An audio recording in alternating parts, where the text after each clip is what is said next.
Saudara-saudari terkasih, renungan kita hari ini diambil dari Injil Lukas bab 6 ayat 36 sampai 38. Hendaklah kamu murah hati sama seperti Bapamu murah hati. Janganlah menghakimi, dan kamu pun tidak akan dihakimi. Janganlah menghukum, dan kamu pun tidak akan dihukum. Ampunilah, dan kamu akan diampuni. Berilah, dan kamu akan diberi. Suatu takaran yang baik, yang dipadatkan, yang diguncang, dan yang tumpah keluar, akan dicurahkan ke dalam pangkuanmu. Sebab ukuran yang kamu pakai untuk mengukur akan diukurkan kepadamu. Demikianlah Injil Tuhan. Terpujilah Kristus. Saudara-saudari yang terkasih, hendaklah kamu murah hati sama seperti Bapamu murah hati. Allah sedari perjanjian lama telah menyatakan diri sebagai Allah pengasih dan penyayang. Pertama-tama ajakan untuk bermurah hati karena Allah sendiri murah hati. Dia memperkenalkan dirinya pengasih, penyayang, berbelas kasih. Ajakan kepada manusia untuk mengenal diri Allah yang berbelas kasih itu tiada lain adalah untuk menyatakan diri melalui perbuatan-perbuatan para murid. Dalam hidup keseharian harus dinyatakan Dia sebagai Allah yang berbelas kasih. Apa yang diharapkan? Pertama-tama, dalam ayat-ayat selanjutnya dikatakan dua hal pokok dalam hidup keseharian untuk membedakan diri sebagai pengikut orang, sebagai pengikut Allah yang berbelas kasih. Ditunjukkan dengan dua hal itu. Pertama, dikatakan, jangan kamu menghakimi. Ampunilah, dan kamu akan diampuni. Ada kaidah emas di sini. Yesus mengajarkan agar apa yang kita harapkan dilakukan oleh orang lain, itulah kita berbuat.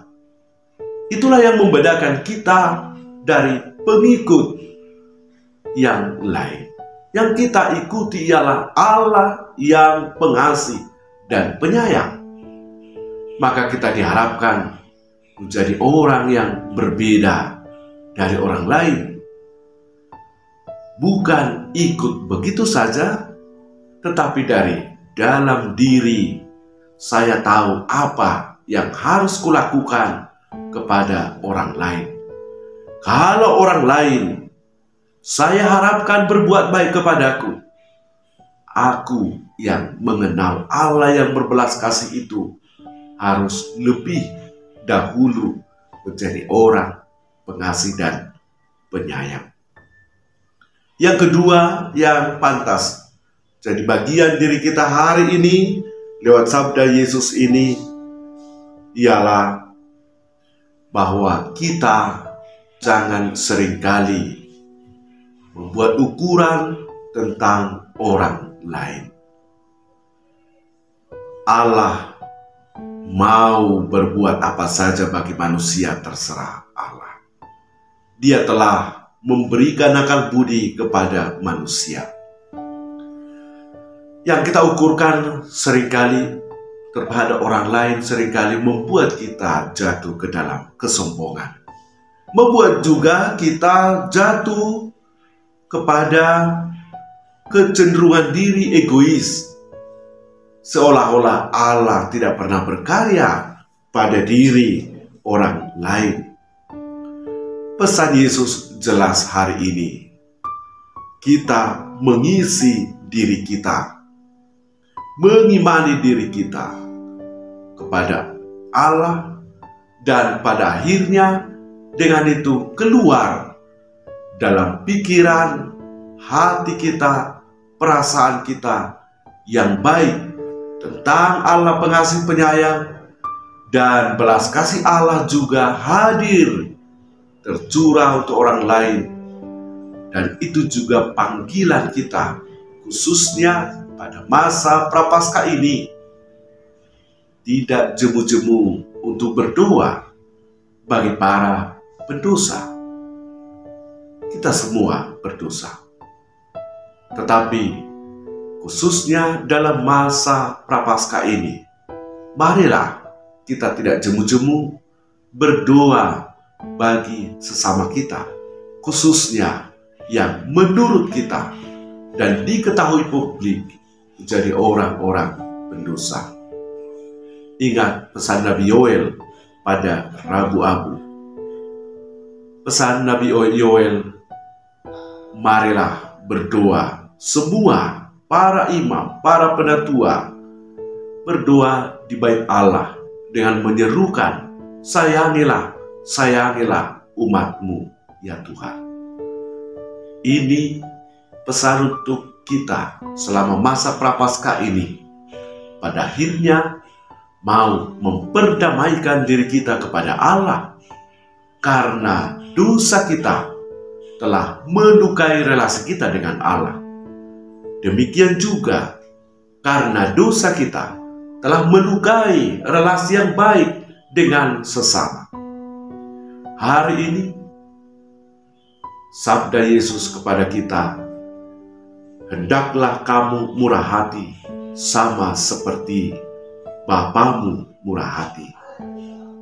Alasan kita untuk melakukan segala karya-karya kemurahan hati, belas kasih kepada sesama ialah tiada karena terdorong karena iman akan Allah yang berbelas kasih.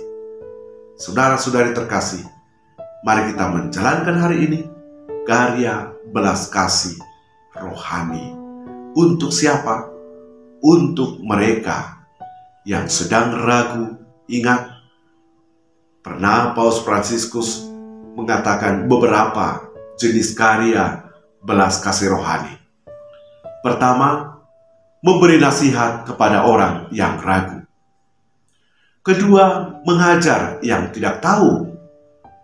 Ketiga, menasihati para pendosa.